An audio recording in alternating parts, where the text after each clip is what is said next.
Gran Turismo is a sports drama film based on the series of racing video games for Sony PlayStation. Directed by Neil Blomkamp and starring David Harbour, Orlando Bloom, and Archie Madekwe, it deviates from the usual video game film adaptation tropes to offer a fun, fast, feel-good story that always promises to entertain.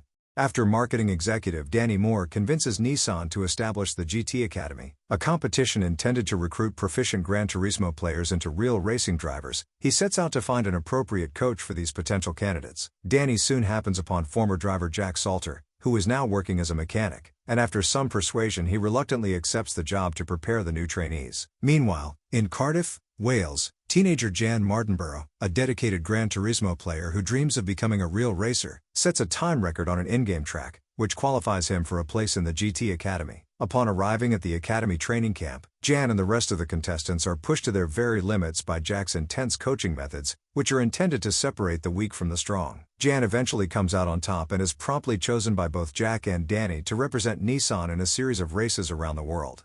For more than a quarter of a century, the Gran Turismo series has remained one of Sony's most popular video game franchises for their PlayStation consoles, with over 90 million units sold worldwide. The racing simulator has built upon its reputation for the attention to detail regarding its realistic graphics, accurate physics engines, and the player's general freedom to fine-tune and customize their vehicles to unique specifications, effectively proving the game's slogan as the real driving simulator. From 2008 to 2016, Sony and Nissan collaborated on the GT Academy as a way to allow skilled Gran Turismo players to fulfill their dreams of becoming real professional racers. One of the most notable contestants was Jan Martinborough, who at the age of only 19 was one of the youngest participants in the competition's history. Jan's story is told to us in the 2023 film titled simply Gran Turismo, which is sure to please not only fans of the game, but also newcomers who can appreciate some high-octane scenes of racing. Though the film is based primarily around a video game, try not to let that deter you too much. In actuality, this is a classic underdog story about a young man who defied the odds to become a racing legend in his own right, with the video game basis being little more than a plot element. Like most people his age, Jan is shown to be dreaming of bigger things far beyond where he is now. He is stuck in an unfulfilling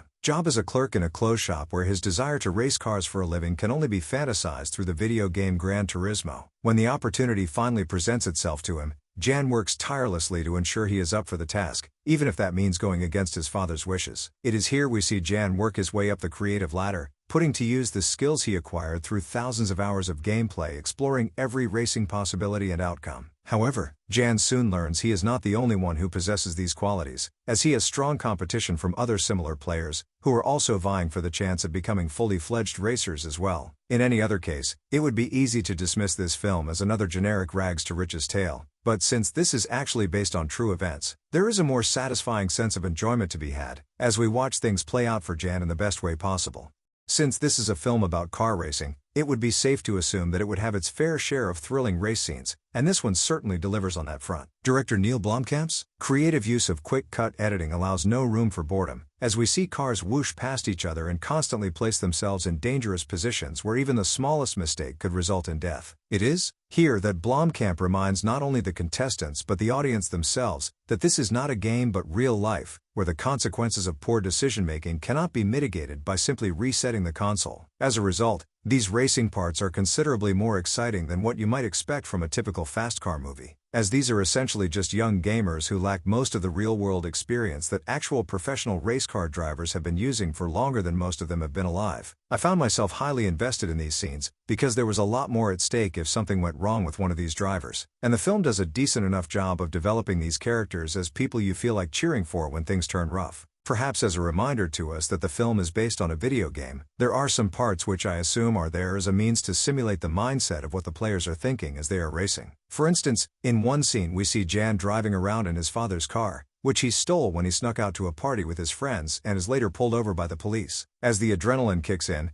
Jan decides to make a run for it and drives off with the cops in hot pursuit. During this chase, Jan imagines the world around him as how it would be viewed in the Gran Turismo heads-up display, with the speedometer on the bottom corner, and map indicators pointing him in the right direction to avoid being caught. Upon losing the persistent police, Jan envisions winning in-game trophies and unlocking achievements like cop avoidance for all his trouble. Although moments like this are intended to be played for laughs, they mostly come across as weird and unnecessary, similar to the first-person view scenes from the 2005 film adaptation of Doom. With that said, there are only a small handful of these types of scenes, so it's not too much of an issue.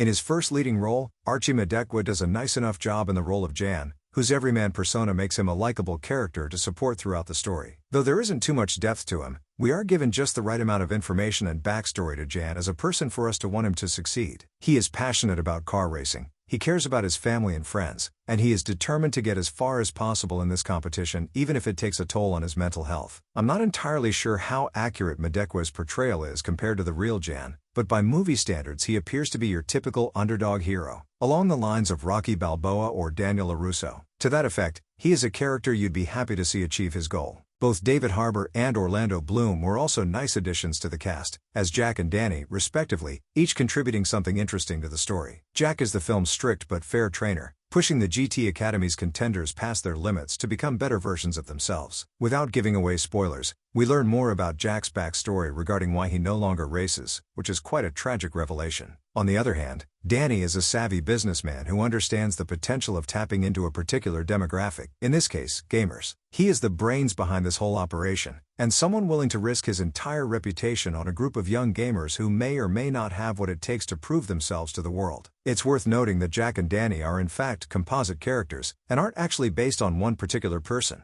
likely due to either legal reasons or the numerous amount of people that were involved in this entire program. Whether you're a fan of the games or not, Gran Turismo manages to deliver a solid, visually stimulating experience that helps elevate it above the source material from which it is based. At its core, it is essentially just another story about an underdog overcoming adversity, but I believe that's really all it needs to be in the end. Besides, it's not like the original games had much of a plot to begin with, so I suppose compromises like this seem necessary. After all, who doesn't like to see a good old-fashioned tale of success over hardship every now and then? I know I do.